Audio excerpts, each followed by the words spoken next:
Dragon roar! You're probably wondering how we got here. Oops, sorry about that. We got a little excited there.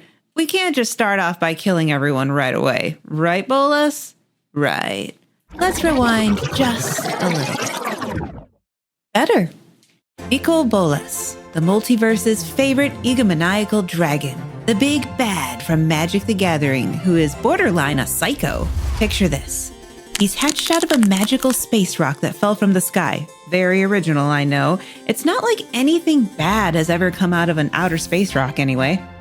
Unlike a normal dragon with his own egg, he popped out with his twin brother Ugin, who were baby dragons half the size of their siblings. Being naturally smaller than everyone else, they did not get along with the neighborhood dragons. Oh boy, it's like high school all over again.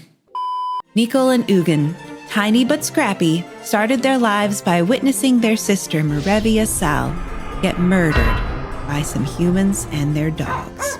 Nicol's ready to throw hands, or claws, but Ugin was in favor of self-preservation, seeking knowledge so that they could live to fight another day. But don't think Nicol didn't hold a grudge. Oh no.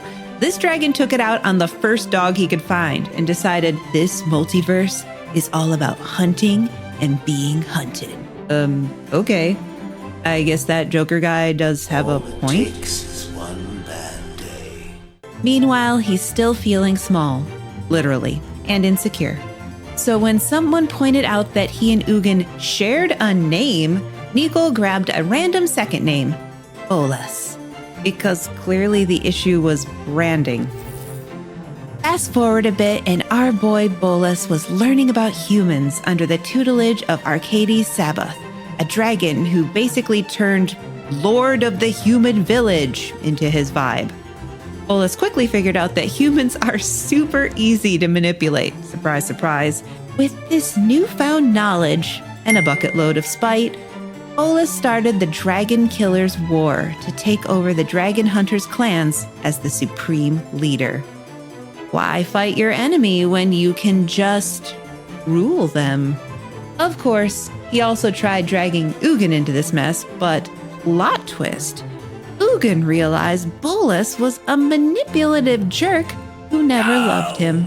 This revelation hit Ugin so hard that he literally planeswalked out of the multiverse. That's right. Bolas's betrayal was so next level that it triggered his twin brother's spark. Talk about sibling goals. And our friendly neighborhood dragons turned into an all-out war with each other. And to the surprise of no one, Nicol Bolas came out on top.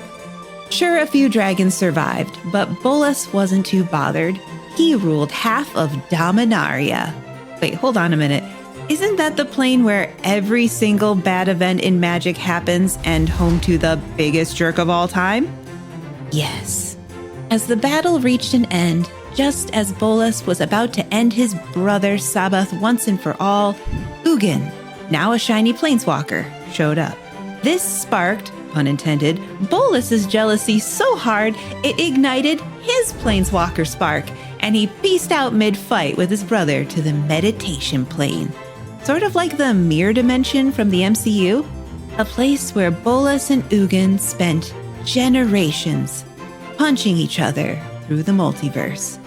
Bolas eventually killed Ugin and caused waves so massive they broke, like, everything.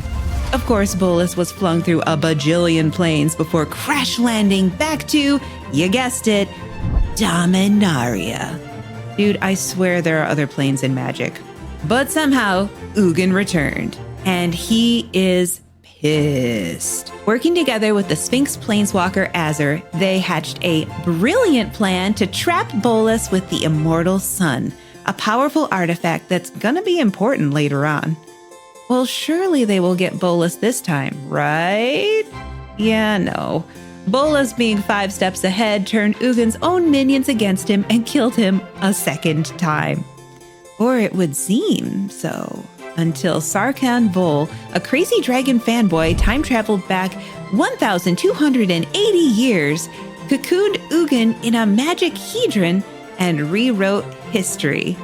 In this universe, Ugin is still alive, but taking a long nap.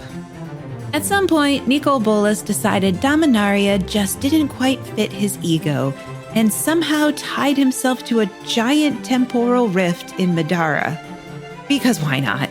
Naturally, this meant he couldn't physically manifest on Dominaria without anchoring himself to mana lines or, accidentally breaking the plane. He picked a mana hotspot, killed the local empress, and crowned himself God Emperor for 400 years.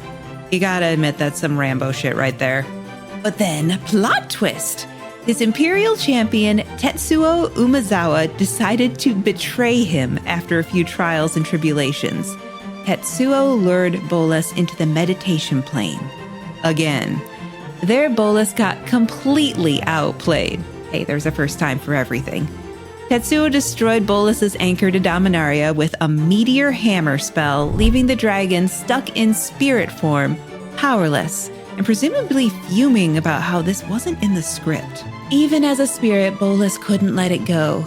He haunted Madara, calling himself Sensei Ryu, because subtlety, and schemed his way back into a body using Venser's Planeswalker Spark. And then our favorite time mage Teferi showed up, thinking he could challenge Bolas to a duel. Oh, you silly goose. He gets absolutely destroyed, with Bolas tearing him apart, then let him live, just to remind everyone he can be merciful. After Dominaria, Bolas took his business to Amonkhet, a plain filled with sand. Amonkhet had these 8 so-called gods, picture knockoff Egyptian deities. Turned out these gods weren't so powerful after all, and with the help of this massive crocodile dude, they were enslaved into eternal servitude to the Elder Dragon.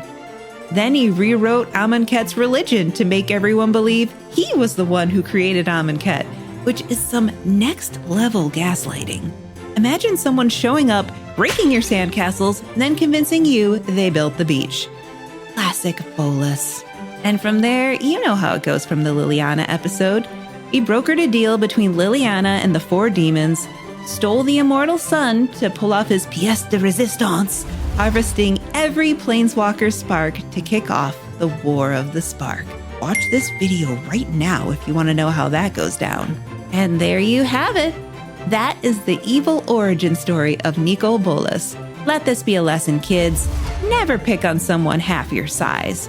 Sure, they might seem harmless now, but give them a few millennia and then a god-tier glow-up, and they'll be conquering worlds, rewriting religions, and turning entire planes into their personal Hunger Games. You name it.